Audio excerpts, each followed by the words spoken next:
Hi, everyone. Welcome. Sorry for our delayed beginning. This is a session on refugee inclusion in national adaptation planning and other climate action that we've co-organized in partnership with the Climate Migrant Symposium organizers. And a huge thank you to all of them for their hard work and our partners at the UN Refugee Agency, the government of Uganda, and several refugee leaders from Uganda who have been involved in this work. So thank you all for attending today.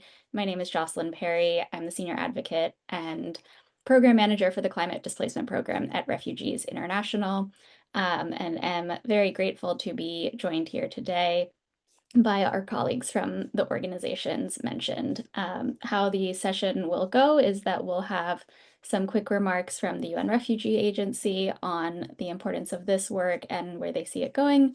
We'll have an overview of a convening that we recently hosted in partnership with the government of Uganda and the UN Refugee Agency and 65 refugee leaders in Uganda on Uganda's NAP. That's National Adaptation Plan. I'll try not to use too many abbreviations during the session. And then we will hear from the government of Uganda on where they see this work going and the importance of refugee inclusion in their work within the Ministry of Water and Environment's Climate Change Directorate. And then we'll hear from Io Irene Helen and Ismail Sfaxi, who are both refugees living in Uganda right now. So thank you again for joining, and we'll have time for questions at the end. But if you have anything that comes up throughout the discussion or you want it answered more urgently, feel free to drop it in the chat or the Q&A section. So with thanks to you all for joining as well, taking time out of your days, I'll turn it over to Michelle Yonatani from UN Refugee Agency headquarters in Geneva. Thank you so much, Jocelyn, for that introduction. Thank you for the invitation to speak to you all on this symposium. I'm just going to share a few words. The whole topic of this discussion is incredibly important. It's a huge gap that we've been really concerned about for quite some time in relation to the lack of inclusion, in fact, the real participation of refugees, especially among others who are displaced and migrants as well, but especially refugees. There's been a serious neglect in terms of their meaningful participation, inclusion in the frame of national adaptation planning. And so we're super grateful to the work of Refugees International, of different refugee-led organizations, leaders who are on the ground have been basically speaking up and showing that they indeed have a huge amount to contribute, both to the discussions, but also to the actual action and even the decision making around national adaptation planning. We're all heading for COP, it's countdown, and of course the NAPs and the NDCs are very high on the agenda. We'll certainly, as UNHCR, be going in with strong messaging, pointing to the evidence that there's less than a handful of NAPs out there today that are explicitly including refugees, let alone including real concrete measures that could be taken that address some of the specific challenges that they face, but also recognizing the huge capacities that they have. So I won't speak much longer because you've got some amazing experts speaking to you from the real experiences that have been going on so far, especially in Uganda. And we would hope in future that that really good practice will be echoed further and used to inspire greater participation being facilitated by other governments, both in that region and others. As UNHCR, we're also going to be coming out with a report that will be launched at COP, where we're highlighting up, in particular, this issue about inclusion in national adaptation processes, as well as in the nationally determined contributions, the other key policy frameworks. So look out for that, and I'll be happy to share with you further. But thank you, Jocelyn. Back to you. Thank you so much, Michelle, to you and to the whole team at UNHCR headquarters from the climate support team, as well as our UNHCR colleagues in Uganda who really helped to make this happen. And with that, I'm going to give a quick overview of the work that we did in Uganda, sort of leading up to the convening in September, and then where we see this work going from here. It was sort of several years in the making, as well as we hope several years following that we will be seeing the outcomes of this work. and making sure that refugees are fully included in the National Adaptation Plan and other climate action in Uganda, as Michelle mentioned, nationally determined contributions as they're ramping up their NDC 3.0, and then seeing other countries that are able to learn from this work as well. And so I start off this presentation with this picture, which is two of our other speakers, as well as myself and one of our communications officers, Elisa Leal. But you can see Ayo Irene Helen here, as well as Ismail Sfaxi, who will be speaking later on this panel about the experience of the NAP convening in September in Kampala.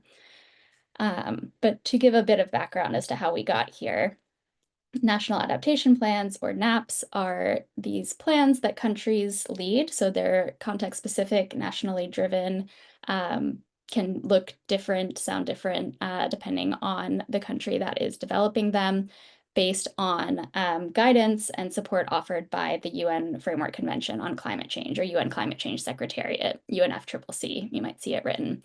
And they're really to respond to climate risks that are already happening, to try to prepare for disasters, for example, prepare for extreme heat or drought or changing conditions for crops that can grow, prepare for sea level rise and flooding, just depending on where you live and what country conditions are like. And so that's why they're nationally specific. And we started working with Uganda because Uganda both hosts the most refugees of any country in Africa. They're hosting nearly 1.9 million refugees and have really been one of the more progressive countries when it comes to refugee hosting in Africa, leading with the settlement model, or you might have heard it called the Uganda model even, where refugees are not confined to strict encampment areas and often able to have plots of land for farming and other access to labor market and opportunities. So Uganda did not have, still does not have a holistic sort of countrywide national adaptation plan and is in the process of developing it.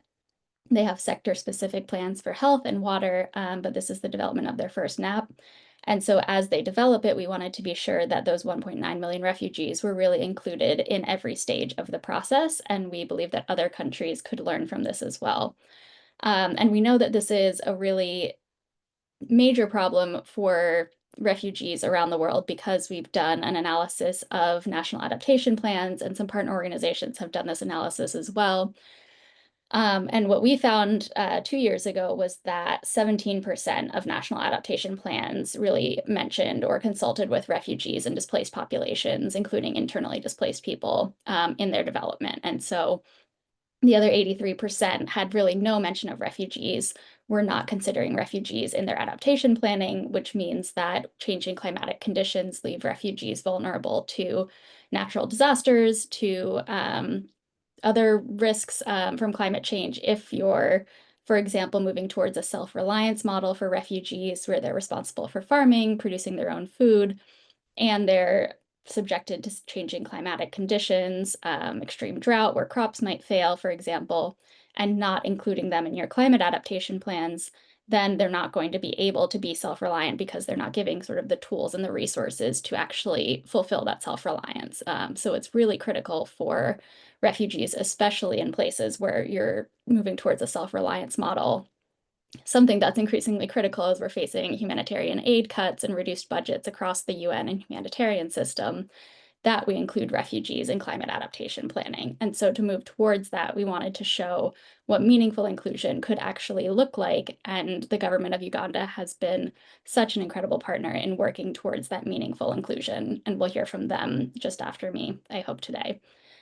And so to prepare for that, we did some initial consultations last year with refugees living in Kiryandongo and Bidi settlements. And Ayo, who we'll hear from later, is going to have maybe a difficult connection because she's actually in Bidi again, which is just in the sort of northwest corner of Uganda around the Uganda-South Sudan Democratic Republic of Congo border. So we met with refugee leaders already working on climate change to hear from them on their concerns, what they would prioritize for inclusion in the National Adaptation Plan process, as well as local level adaptation, and for COP29 last year.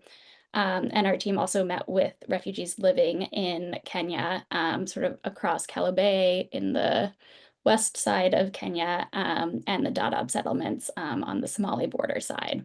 So we took kind of lessons from those consultations and took them forward to starting this process of having a kind of national level consultation with refugee communities in Kampala specifically this year. And our partners at the UN Refugee Agency were pretty positive about this process. This is a photo from one of the refugee leaders from our consultations in BDBD last year, but that they were not aware of an effort to consult with refugees on NAPs at this level anywhere else in the world. And from the Ugandan government, we heard that no other groups, in terms of kind of groups that have specific needs or vulnerabilities, such as women, children, people with disabilities, no one else in Uganda had approached the government at this level to be included as specifically as refugees had. So what we did in September was in partnership with Io Irene Helen, who is a refugee fellow emeritus with Refugees International. We brought together 65 refugee leaders from 12 of Uganda's 13 refugee settlements, as well as Kampala, to attend, who are already working on climate change within their settlements. And the goal was for them to attend a training for 3 days with the government, UN partners, other civil society partners, to both learn about the NAP process, learn about climate risks and ideas for climate impacts that they could adopt in their communities, and train them on what the process for consultation on the NAP and its implementation would be, so that in the next stage of NAP development at the district level, they're going into those negotiations or consultations with a better understanding of what the NAP process is and what it might mean for their work. And then they were also able to share their work with one another, to learn from one another what other groups were doing in their refugee settlements in other parts of the country, hopefully build up a network of support among RLOs so that they can share resources with one another, ideas for climate adaptation, for example, grant opportunities, educational opportunities, that sort of thing. But they were also able to share the work that they're already doing with the government and with donor countries and with civil society partners in Kampala so that they can be supported in that work and have it strengthened through the NAP process and through other processes that are led out of Kampala that refugees living in other settlements don't always necessarily know about or get to access. And the goal was also that when people returned home, because we received hundreds and hundreds of applications of people wanting to attend this training. And so having only 5 from each settlement was a really difficult decision. And one of the criteria that we selected was that people were able to train or share information that they learned from the convening with those in their settlement who weren't selected. So the idea was it was sort of a train the trainer as well, so that they could share this information and these resources that they learned over the 3 days with others in their community. So here's just a few snaps from it. Dr. Nadomi here he leads the NAP team within the Directorate of Climate Change in the Ugandan government's Ministry of Water and Environment, led several sessions on what the NAP process is, what it would mean for refugee inclusion. And then on the bottom right, you can see this is Melanie Axiadis, who works for GIZ, seconded to the Comprehensive Refugee Response Framework Secretariat within the Office of Prime Minister in the government of Uganda, which is where the sort of refugee policy sits in Uganda. All of which is important because the government of Uganda has actually made a pledge as part of the Global Refugee Forum pledges 2 years ago for refugee inclusion in their national adaptation planning and other climate action. And so this work, this inclusion of refugees in the NAP is part of that GRF pledge, and several other countries, which I'll elaborate on later, also have pledges like this. And so that's sort of for the next step is helping countries to follow up on their GRF pledges for refugee inclusion and climate action. And then this largest photo on the left is Monique Akulo, who's from the UN Development Program, and gave a really excellent presentation on climate impacts on refugee communities and how UNDP is supporting in that process in Uganda as well. So we spent 3 days in those presentations and hearing from the refugee leaders who attended as well. And then what's the next steps?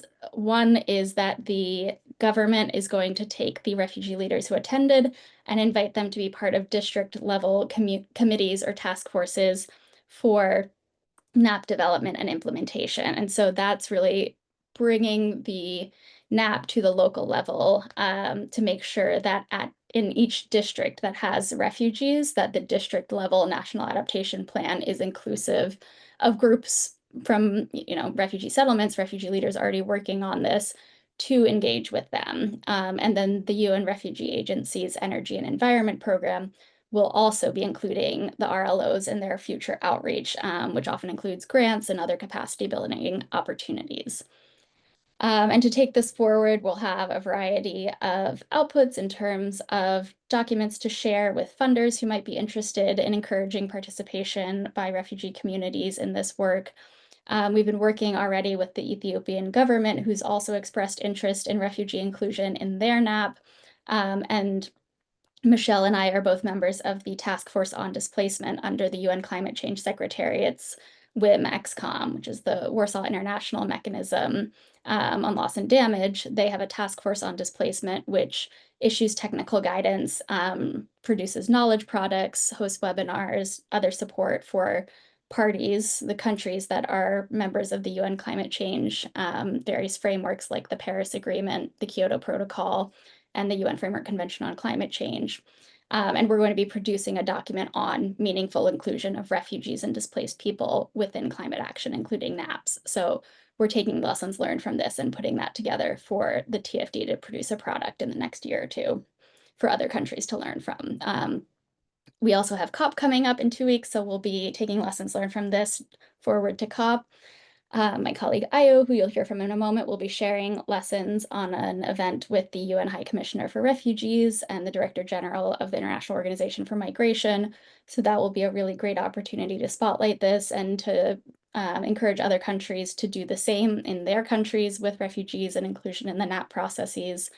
And we've also gotten really great buy-in from the government of Uganda in terms of endorsing a formal report by the principal secretary, and also showcasing some of this work kind of for general public knowledge via multimedia interviews that we did with many of the refugee leaders. And these are just a couple more photos. This is on the left from the consultations we had last October in BD. You can see my colleague Ayo here, half standing up, and the refugee leaders that we were consulting with on the kind of development of these ideas and hearing their concerns and needs for the process. And on the right, you can see Uganda's lead adaptation negotiator, Professor John Kadu, who was leading a session on kind of where NAPs came from within the UN climate change process for the refugee leaders during the session. So how the local really connects to the global. And then in terms of our work on the local level, we've also produced a report for those who might be interested on how to localize Kenya's NAP. So Kenya already has a NAP that spans from 2015 to 2030. And refugees were not included significantly in its development process. But now, in order to actually implement the NAP, we think that there are several ways that the Kenyan government can more meaningfully include refugees in its implementation. So you can find that report on the Refugees International website if you're interested. And then scaling up to the COP process, as I was mentioning for the Task Force on Displacement, there's a knowledge product included, getting a bit into the weeds that you probably don't need to know, but the Task Force on Displacement just approved its next plan of action for the next 3 years. And within that, the UN Refugee Agency and Refugees International will be leading the development of the knowledge product I mentioned previously. And we'll also be extending NAP consultations, kind of taking what we did in this process, summarizing it, lessons learned, packaging it up for countries that want to implement it themselves, and first targeting 13 countries that made GRF pledges 2 years ago and saying, you've made this pledge, so here's how you can actually deliver on it over the next 2 years from December 2025 to December 2027, which is the rest of the pledge period. So how governments can actually do that. And we've met several times with the Ethiopian government, who's already expressed a strong interest in this and kind of learning from us and working to partner with refugees in Ethiopia to be included in their process. And these are just the attendees and one of my favorite pictures from the convening in September at the conclusion of the 3-day capacity building workshop. But I say this as just the start because I think it's very easy to host these sessions and say, you know, we've done this, we've trained these individuals, but the point of the capacity building session is really for them to now have the knowledge and skills to be included meaningfully in the development and in the implementation of the NAP so that refugees are partners at every stage of the process, not just that they've been included in kind of a tick box exercise at the start of the process, but that they're included throughout. And so I think it's really important to remember that this is just the start and not the conclusion of the process.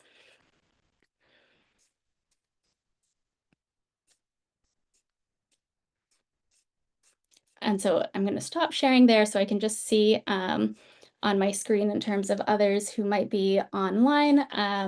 And if I know she's having some connection issues, but if Io is still, oh no, Io's left too, online, hopefully she'll rejoin in a moment.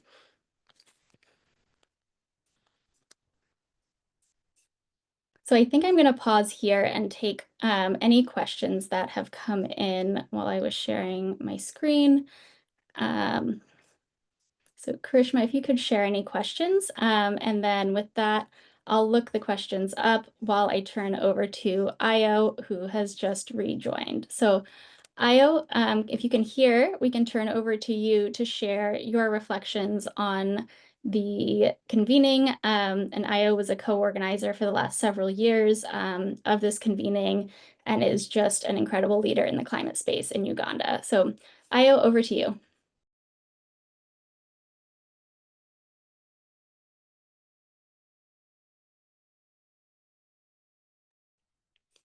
Io, if you can hear me, we can't hear you.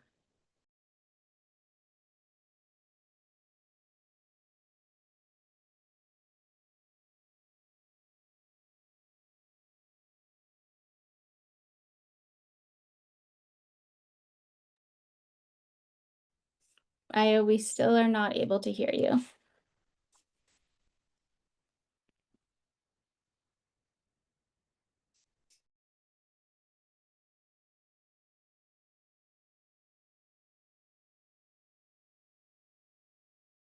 Sorry, give us just 1 second, everyone. We're asking Io to unmute herself.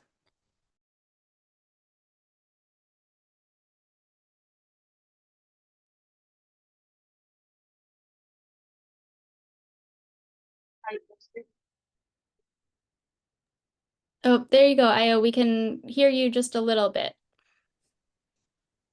Yes, sorry, the network here is really, really bad, and I'm sorry, but yes, if you can hear me, then I can speak. Yes, we can hear you now. Good. Uh, Thank you so much for everyone who has turned up to attend this webinar. It's very important. We don't take this for granted. And thank you, Michelle and Jocelyn, for the presentation. So briefly about the convening in September, it was really, really good. What I observed is that there's political willingness from the government to really include the refugee community in Uganda in the NAP. And we discussed the next steps forward, as Jocelyn mentioned, is to include the refugee leaders that have attended the consultation in the NAPS task forces at district level.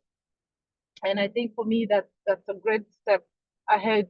And also the willingness from the refugee community really to be part of this, to participate in the whole process.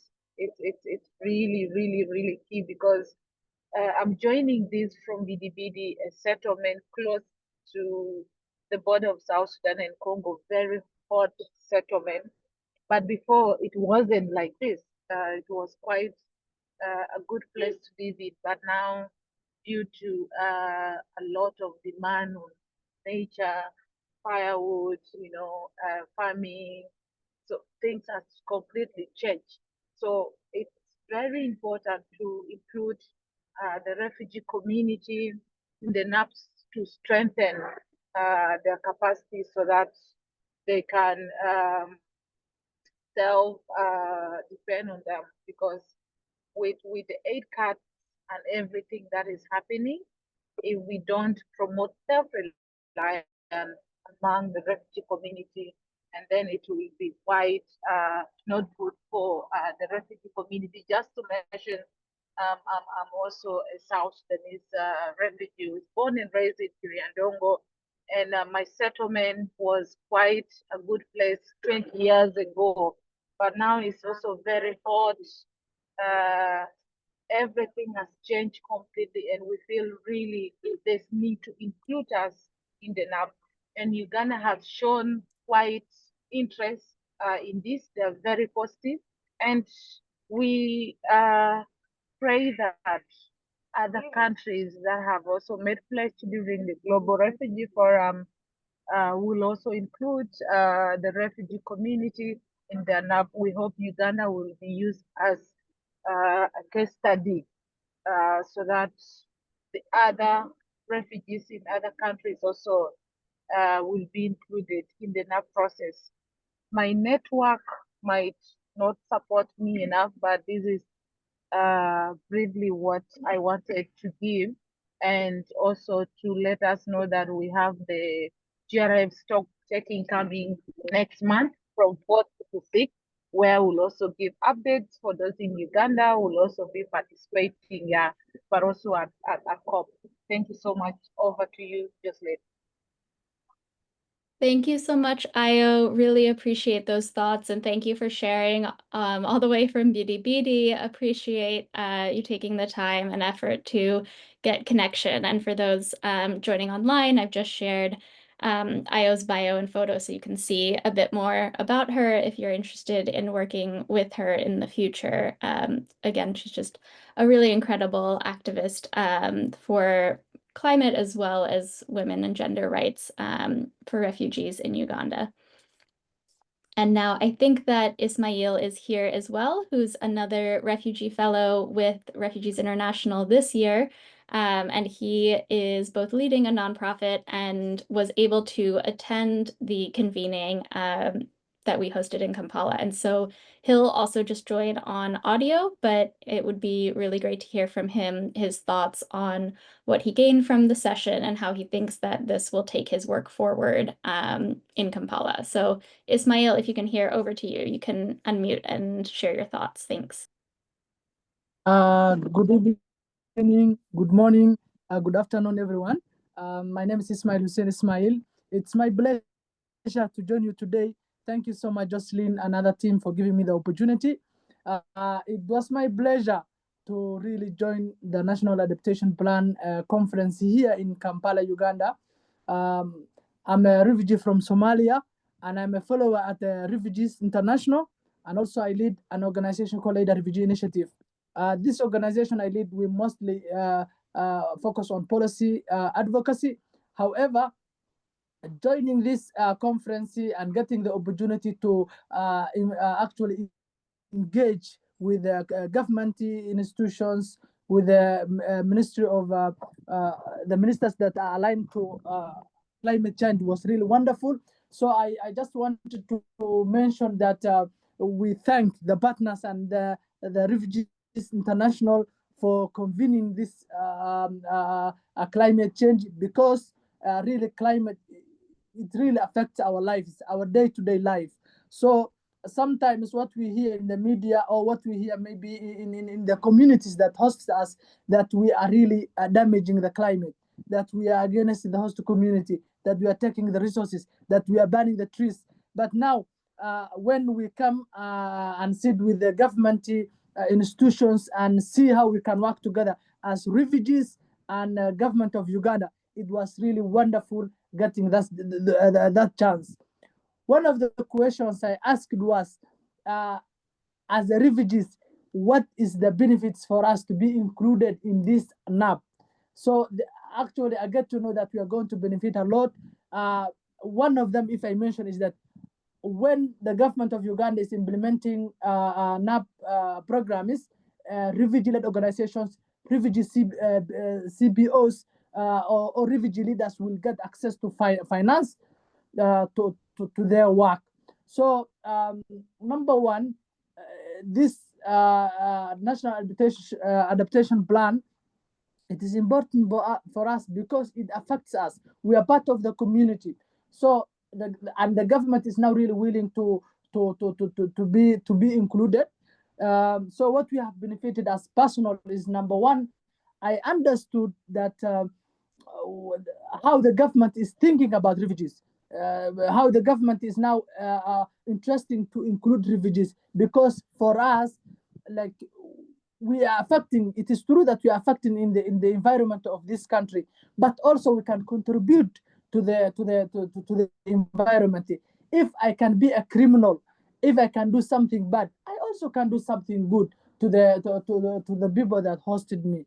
So what I've understood was really to understand the policy, how we can actually benefit, how we can participate, because there are thousands and thousands of refugee youth who really frontier in the environment, but the government did not recognize. So now NAP teams came to us, and then they also listen about what we are saying. They are really interesting to include in the policy. All that's I can really contribute, but it was really wonderful. It brought us together with the government. You are sitting with the government. You are sitting with a actually UN or maybe international institutions to decide. So as refugees, we have a slogan whereby we say nothing about us without us. People are deciding. People are deciding what we are eating. People are deciding how our patients are treated. People are deciding even like everything about life without our concern, without our say. But now we are saying include us, and national adaptation plan is very clear that. Thank you, Ismail, so much. If I can ask you one follow-up question, I think that the right to work that you focus on so much in your work and you're focusing on for your research and advocacy over the next year is often maybe left out of the climate adaptation conversation. But as we were discussing earlier with self-reliance, they're really integrally tied, that, you need the right to work, and you also need climate adaptation if you have the right to work and inclusion in those processes. So I wonder if you can say a little more about how you've seen climate impacting people's access to work or access to sustainable livelihoods in your communities.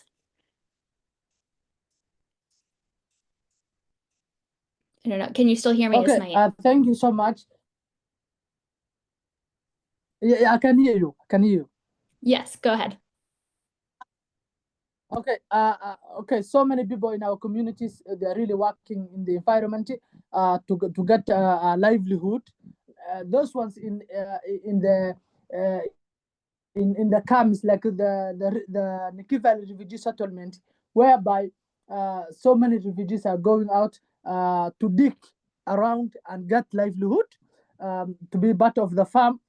Some of them we are getting in our livelihoods in terms of in the environment where we are planning things. Also, charcoal, because for us, we don't want to be part of the only problem. We are also bringing solutions in the community. I know is training refugees to make charcoal in the can use as a charcoal. It is an easy skill to learn. It is not damaging in the environment, and people are really getting money. They're really getting money from there. So when we are talking about environment, we are talking everything. We are talking about water. We are talking about trees. We are talking about air. So yeah, actually, it can be better.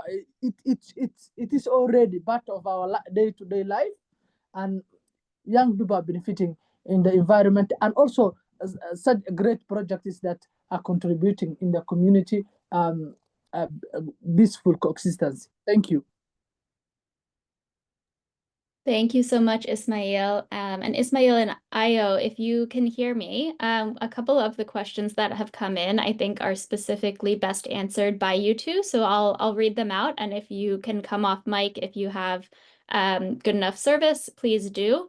Otherwise, I'll give my best attempts, but I'd prefer to hear from both of you first. And it seems that Dr. Nadomi from the NAP team has been unable to join so far, but if he's able to join in our last 20 minutes, I'll turn the floor over to him, but we'll go first to questions from the Q&A. And if you still have questions that you'd like answered, please feel free to add them at this time, and we'll try to get to all of them.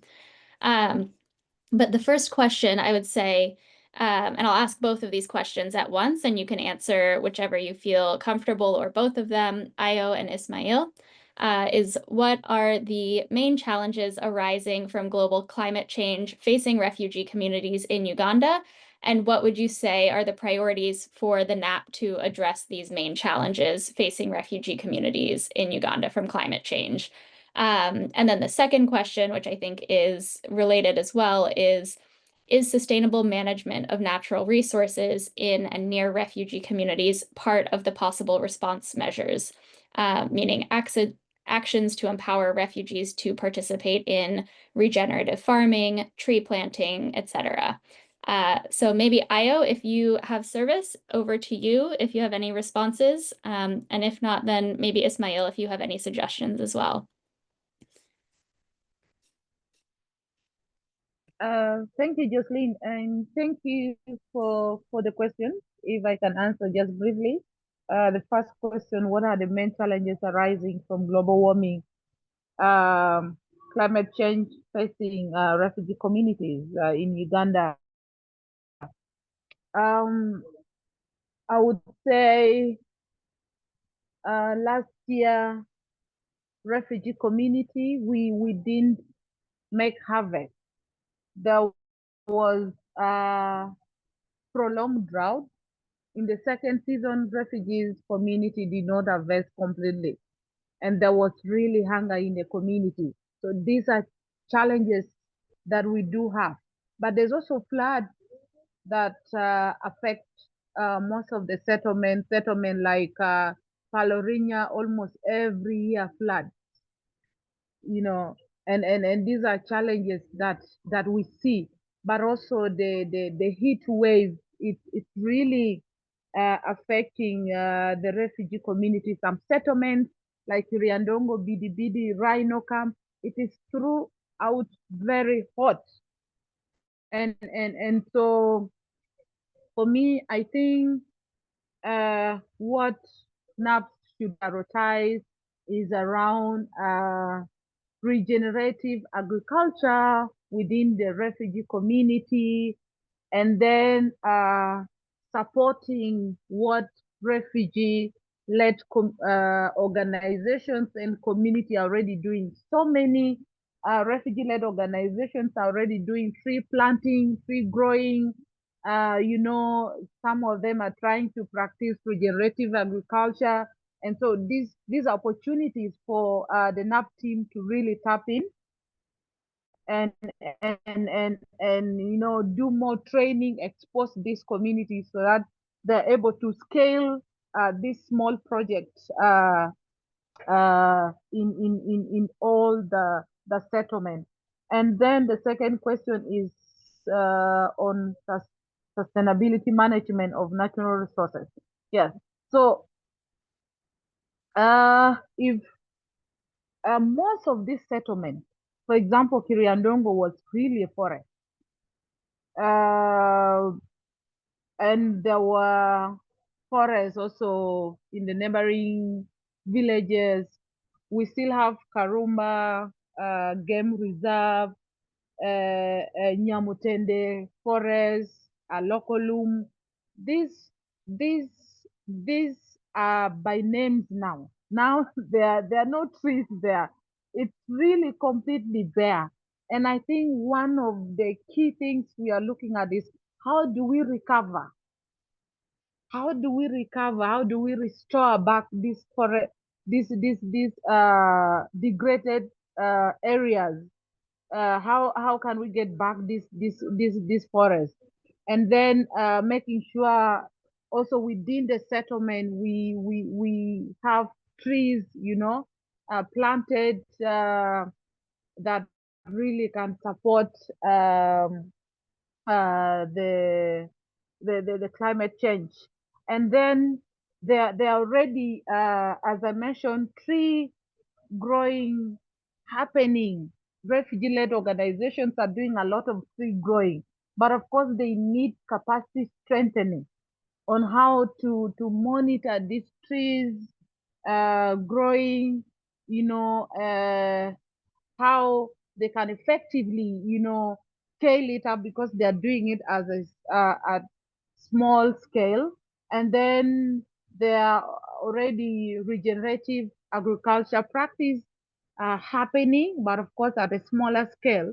So what we see as opportunity here for the government to tap in these opportunities and then scale it up. And for me, these are my answers to the questions. But also, if you're not satisfied, we can also you can reach out to me. We can discuss this further. Thank you. Over to you, Jocelyn. Thank you so much, Io. And if I can add on just two thoughts about some of the work that we've seen that Io's mentioned in terms of tree growing and scaling it up is just that, speaking about systemic changes and challenges, we kind of know some of the solutions at least, but it's changing how funding is structured and available to communities and what resources are provided is that often these programs are sort of small grants that are able to provide for trees to be planted, but there's really no follow-on to support tree maintenance, support for the trees to survive the first couple years of their life, that they need additional support in order to take hold and to remain within their environment, that there needs to be kind of ongoing support for operations for community groups that are doing that tree growing maintenance. And that the other challenge is a lot of the refugee-led organizations and grants provided to them are often very small. You're talking a grant of $6,000 or $8,000. And that doesn't really allow a refugee-led organization to scale over time and across different settlements in Uganda. So they might have an incredible innovative model for anything from sustainable agriculture, waste management and reuse, tree planting and growing, alternate crop ideas, but they're not able to move it past their specific zone or district within their settlement to other areas of their settlement, much less other settlements within Uganda. So the NAP process is really critical in terms of learning about those initiatives and getting specific ones into the NAP, because the NAP is a vehicle for future funding from additional sources outside the traditional refugee ecosystem of funding sources. That if an item is in a national adaptation plan, it can be funded by other climate funds. It can also be funded by various World Bank programs, at least in the past, the new environment, let's see.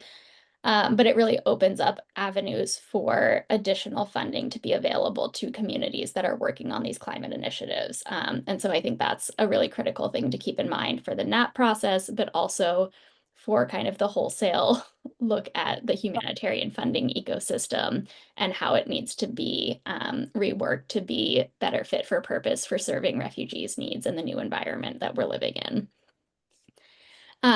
Ismail, can I turn over to you if you have any thoughts on either of these first two questions in terms of the main challenges arising from global climate change that are facing refugee communities in Uganda, and what priorities for the NAP to address these, as well as sustainable management of natural resources in or near refugee communities, and how those could be part of possible measures, or how to take actions to empower refugees to participate in regenerative farming or tree planting, etc.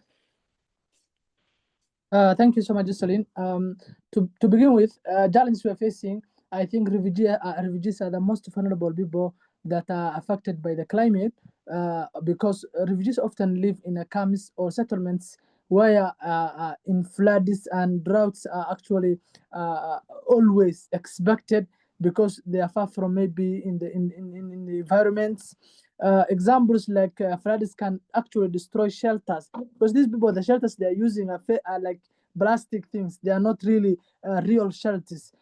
Maybe containers, maybe water sources. So we as a refugees, we are the ones receiving the burden, to be honest with. So one of the issues that we are facing is that our vulnerability, whenever things happen in terms of floods or droughts, we will be the first people to be affected. And then when it comes to limited resources and surfaces, when whether it's a government or maybe organization programs and projects, it is very actually hard for us to access maybe clean water, food, energy, healthcare. Actually, healthcare, when it comes to healthcare and climate change, it makes harder to cope with the climate impacts. Also, as a refugees, we really face a poor infrastructure, shelters, because when refugees come to this country, majority of them are settled into like a very undeveloped areas where there is no electricity, where maybe the infrastructure. So people will be actually forced to cut trees, affect badly in the environment. So some of the challenges, those are some of the challenges, but also information, because these refugees, when they come to this country, they really don't know about environment. They don't know the effect of maybe cutting trees, maybe using plastics. So actually, sensitization will be a recommendation too. But these people really don't have information where to access surfaces, maybe. So generally, they don't have information. When it comes to livelihood, climate change reduces access to jobs, agriculture, land, and natural resources, which actually makes refugees more dependent on aid, and which, aid now it's no longer there, whereby in this country aid is funded by USA. 61% was used to fund by USA. Now they had cut, the US government has suspended for the aid. So where are they going to these people? According to my understanding and the little the little knowledge I have in the environment, actually I can give some recommendations, but I know Ayo can give better, because she really knows more about climate. But I can suggest maybe inclusive climate adaptation policies, that's what she has been doing now. In the NAP, it was actually inclusive, refugees to be included in the climate adaptation in the policies. Climate resilient infrastructure. These people really need to access infrastructure, and the government, like they're taking refugees to the undeveloped areas where there's no infrastructure. When it comes to sustainable livelihood programs, I would recommend it to be introduced climate smart agriculture, vocational trainings, income generating activities suited to climate risks, because there are people who really are ready to do and make money through climate change while they are supporting the environment. Another, I wanted to emphasize something that Ayo mentioned. Actually, refugees can contribute to the climate change, but the issue is that the resources, these people are not accessing to resources. To be honest with, refugees can do a lot. They can even make something useful out of maybe plastics, wasted plastics, but finance is very important. Skilling them, giving them an opportunity, or maybe giving them machines that they can work in the community. Also, they need information center, because these people don't speak English. Most of them, they speak maybe Chuba Arabic, maybe they speak Arabic, Swahili, Somali, Tigrinya. These refugees, most of them, the mothers and children do not speak English. Yeah. When it comes to my final submission will be in the global. When we're talking in the global, it starts from the grassroots. If the grassroots people don't understand what climate change is, what national adaptation plan is, which I'm very glad Jocelyn and the team, when they came, the refugee climate activists were really very happy. Generally we were happy, but those guys were like, this is wonderful. Where it is the first time we are sitting with the government discussing about climate. This is a policy. So it was really interesting. Thank you so much. Jocelyn. Thank you so much, Ismail. That's all so important and helpful, I think, to remember. But I think, yeah, of course, the last piece about making sure that we are sharing information for people to be able to participate meaningfully in these processes. And your note about health and how people become less able to adapt to climate change if they're facing health impacts, but also how climate change can impact people's health. We've just dropped in the chat a piece about the US aid cuts, which is about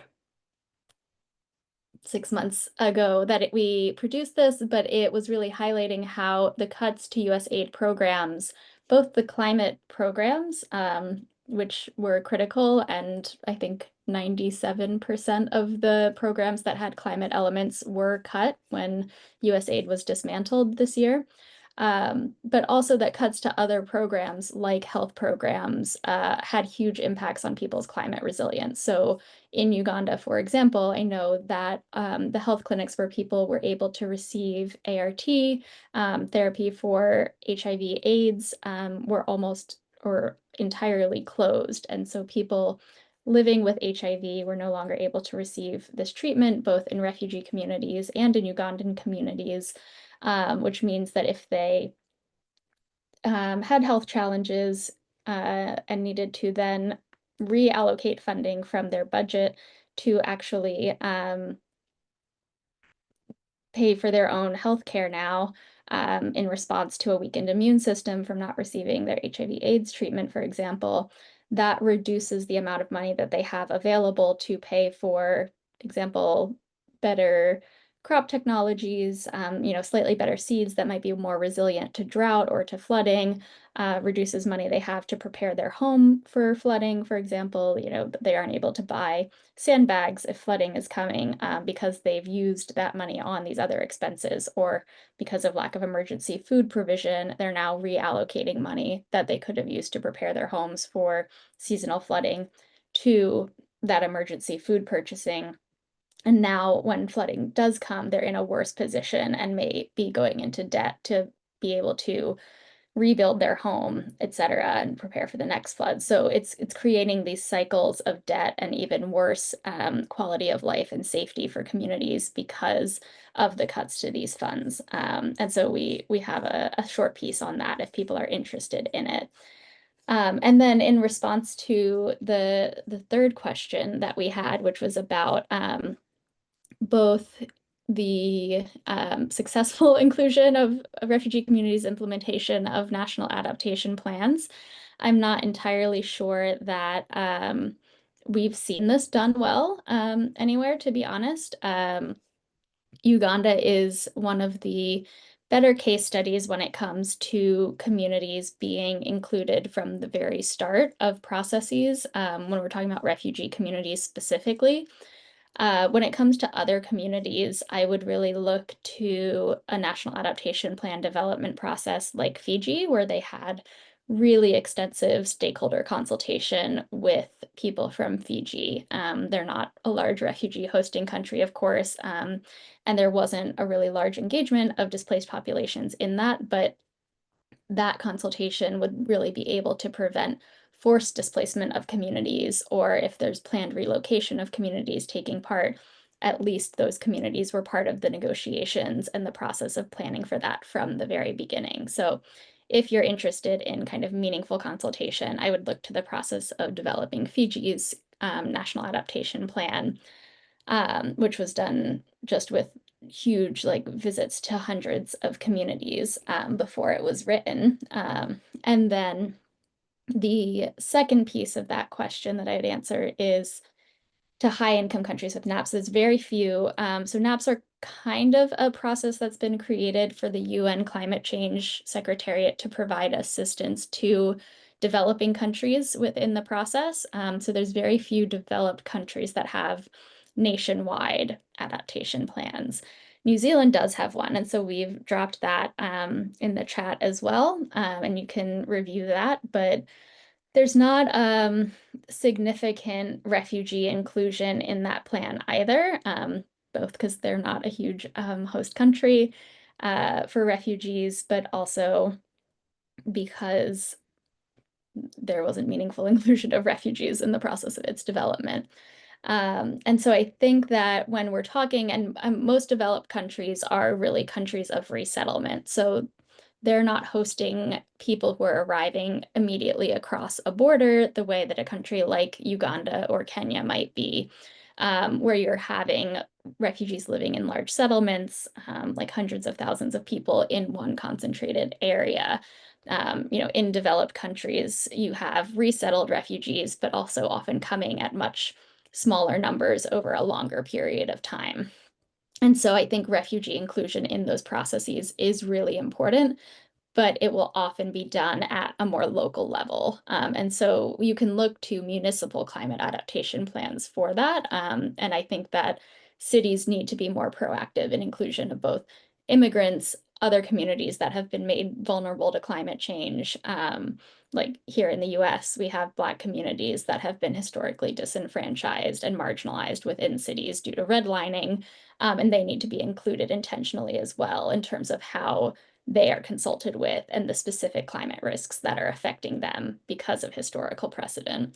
And then refugees as well in those communities who may have similar concerns to those other communities, but also may have different concerns or needs based on their specific legal status and also skills and history of experiences with climate change based on where they're from.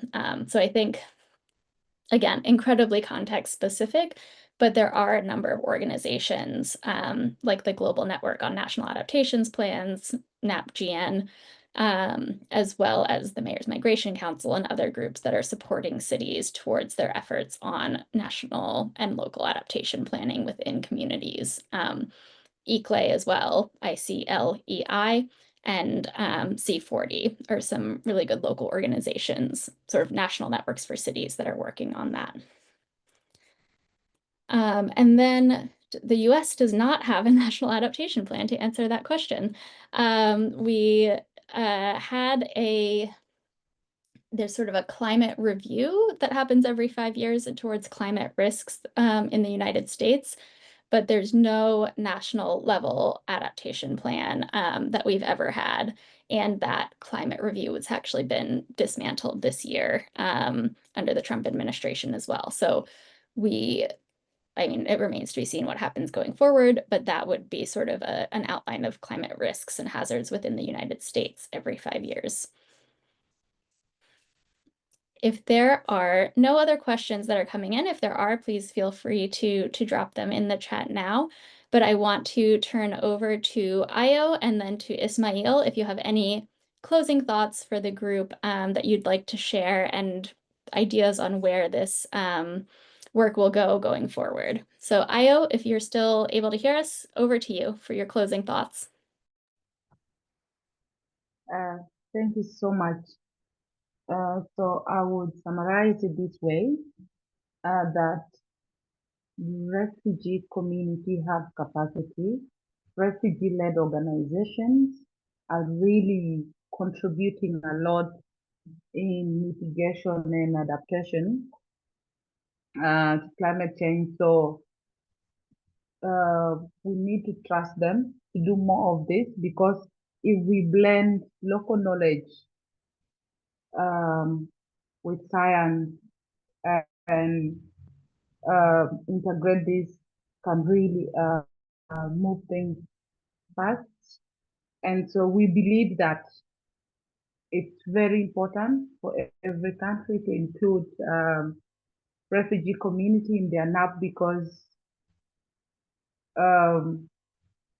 any time we can all become refugee at some point, like the way the world is moving.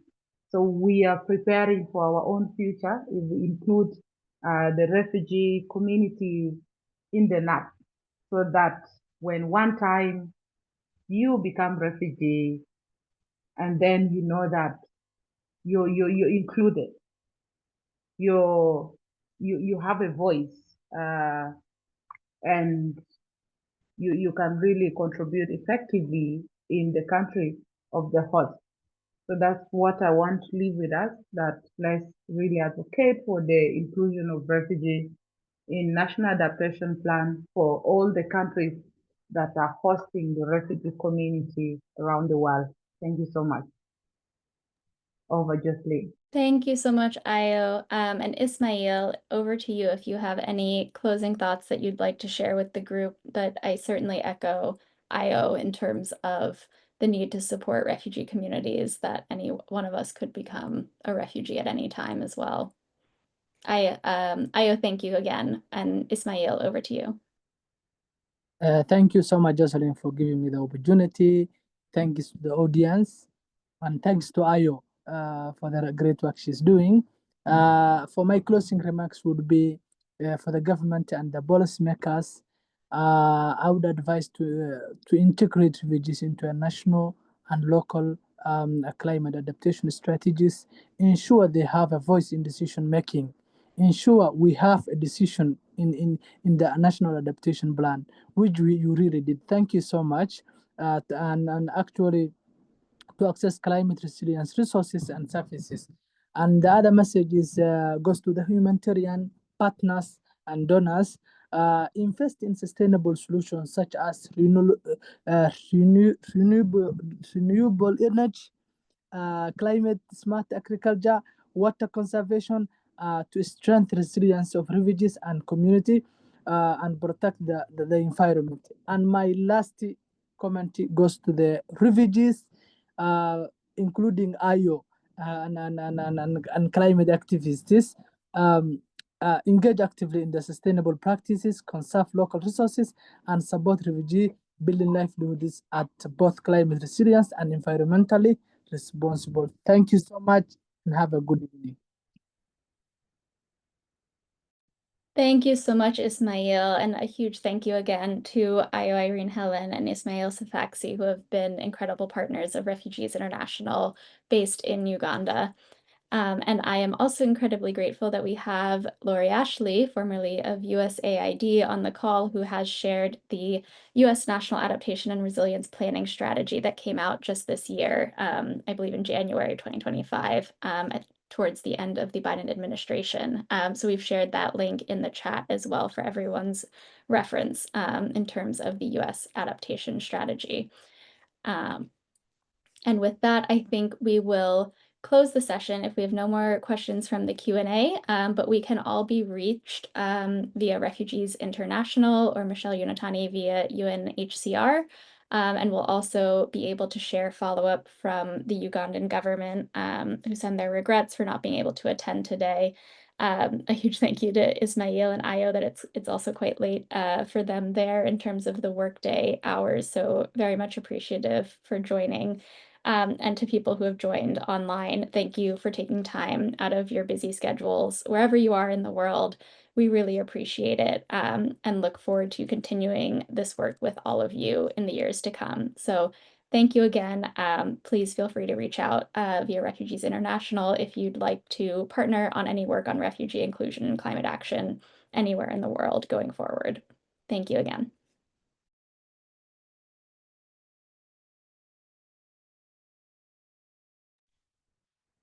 And again, a huge thank you to the organizing team from Western Michigan University, Paul Clements, Karishma, and others who have really put a ton of work into making these sessions happen over 3 whole days of exciting conversations. So thank you again for organizing over many months. I know it was an incredible amount of work and you've put together such a great program.